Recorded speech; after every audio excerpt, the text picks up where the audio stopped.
For nearly all of human history, the question, what time is it, would have made no sense at all. Not because people were ignorant, because the thing you're picturing right now, a number, a minute, a deadline, simply didn't exist yet.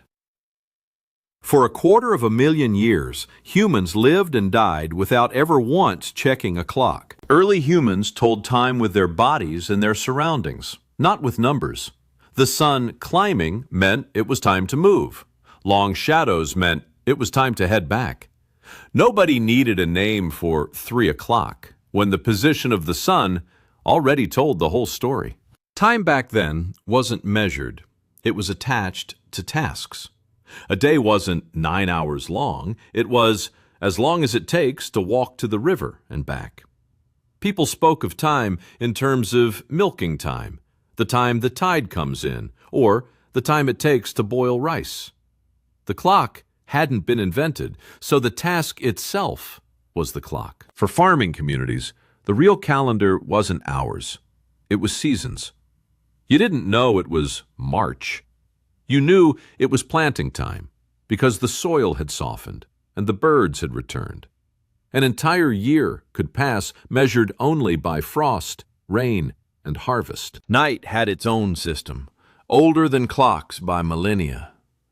Centuries in ancient Rome divided darkness into watches, marked by the movement of stars overhead. A shepherd could tell you it was the second watch just by glancing up.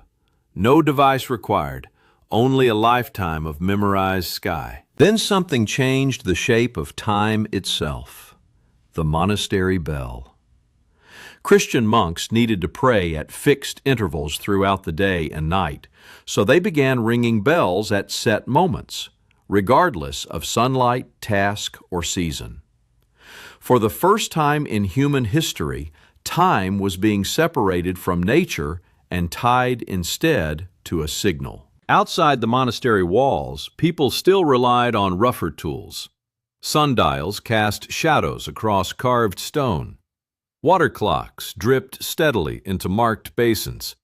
Candle clocks burned down through painted rings to mark the passing hours. None of them agreed with each other, and none of them needed to. Noon in one town could be a full hour different from noon in the next town over, and nobody minded. Time was local. It belonged to the place you stood in, not to some invisible grid stretched across the whole world.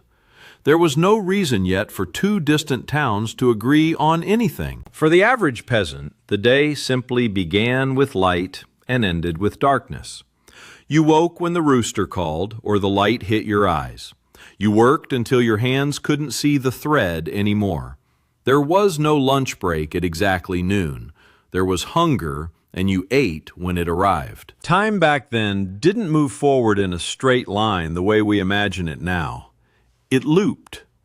Feast days, holy days, and harvest festivals repeated year after year, and people oriented their whole lives around that wheel rather than a ticking arrow.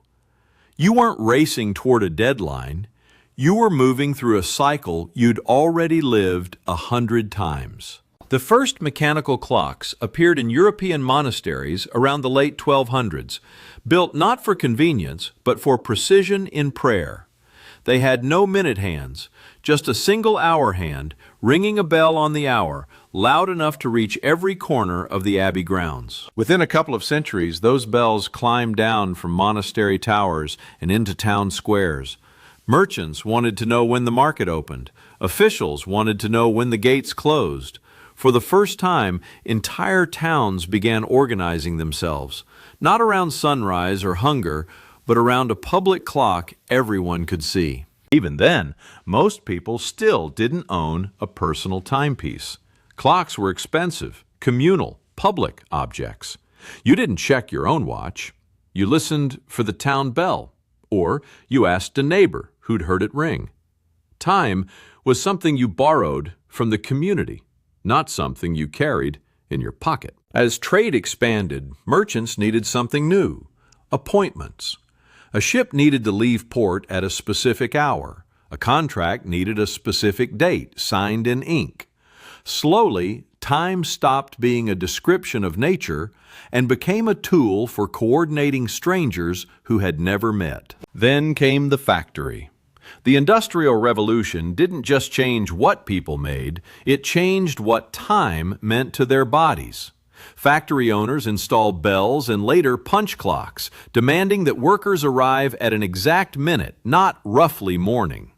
For the first time in human history, being a few minutes off could cost you your wages. Lateness as a punishable offense is startlingly recent. Before factories, nobody could be late to a harvest or late to sunrise. The concept had no target to miss. Now, for the first time, a worker could be docked pay, scolded, or fired for arriving 4 minutes after a bell that hadn't even existed 100 years earlier. Railways made things even stranger. Trains needed timetables, and timetables needed every station along the line to agree on the exact same minute, something no two towns had ever bothered doing before. Suddenly, a 5-minute local difference wasn't quaint anymore.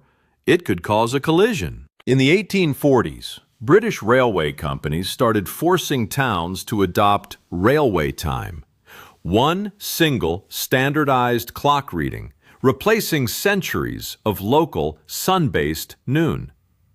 Church clocks were literally repainted with 2 minute hands, one for the old local time, one for the new railway time.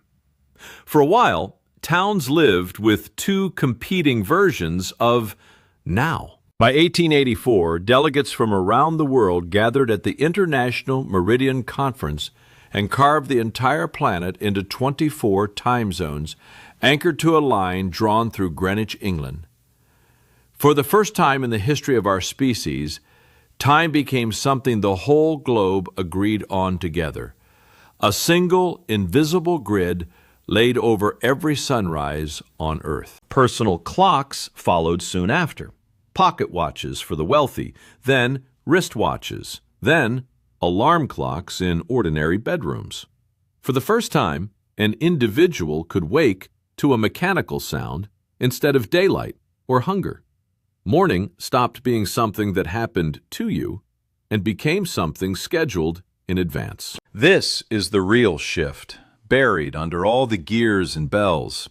Time went from being something you noticed to something you obeyed. Task time asked, "Is the work finished?" Clock time asks, "Has the number arrived?" Those are 2 completely different ways of experiencing a single afternoon. Schools cemented the new system into children before they could question it. Bells between classes trained kids to move, sit, and stop, not when their task was done, but when a sound told them to.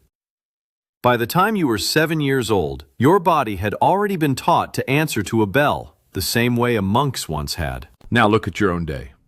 Meetings booked in 15-minute blocks, notifications time-stamped to the second, a calendar app that scolds you the moment you're running behind. None of this existed for 99% of the time humans have walked this earth. Anthropologists studying hunter-gatherer societies like the Hadza in Tanzania have found something uncomfortable for modern minds. Many of them spend fewer hours working by clock standards than the average office employee does. They rest when tired, eat when hungry, and gather when the group decides to. No clock has ever told a Hadza forager they're running late. That word, late, carries a feeling most humans never had to feel. A racing pulse, a stomach drop, a specific kind of guilt attached to minutes you can't get back. That emotion isn't ancient. It was manufactured quite literally in the same century that manufactured the factory floor. Today, the average person checks a clock or a phone dozens of times before breakfast is even finished. Every second of the day is trackable, loggable, schedulable. Sleep cycles, step counts, screen time, all measured against a grid that didn't exist for 99.9% of human history. We've gone from ignoring time completely to being unable to escape it for even a minute. So the next time you feel that small jolt of panic because you're 4 minutes behind schedule, remember what that feeling actually is. It's not human nature.